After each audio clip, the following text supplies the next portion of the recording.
I was just sitting here dusting the Aperta off, and I was just looking at the car from this angle, and it's pretty wild when you look at this thing, you know, just to see the paddles like that, fully exposed.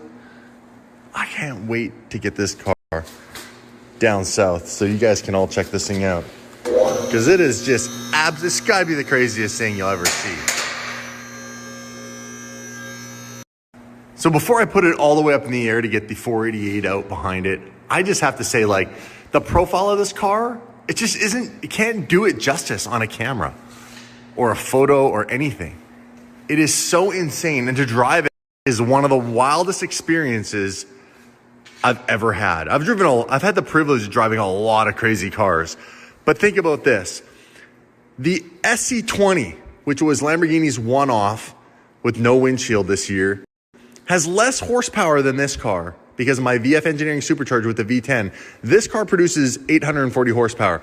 It also has more horsepower than the SP Monza and the McLaren Elva and the Aston Martin Speedster and the Sterling Moss. So this is, as far as I know, this is the fastest windshieldless car in the world. And it's the only one. And it was a fraction. Anyhow, guys, I'm gonna put this thing back up in the air. It's just so wild to look at. I could sit here and just stare at the angles of this thing. I can't wait till you guys get to see it in person. I'm telling you, if you had any doubts about what this looks like in a photo, when you see it in real life driving down the road and the sound of it with the VF Engineering supercharger whine and the FI exhaust,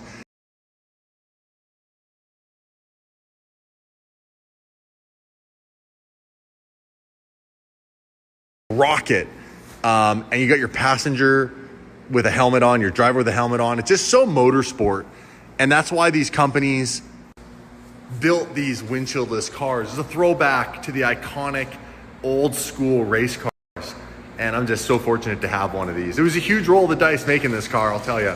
Anyhow, long story short, I'll put it up in the air, whip the Ferrari out. We got snow on the ground. Well, wifey's already started. I better get my button gear and do my portion here. She can't whoop my ass. And we'll put this thing back up in the air. And don't get me wrong, the Ferrari's cool and all, but this bad boy takes the cake. Can't wait till I can get it down somewhere. We got car shows again and stuff that we can attend.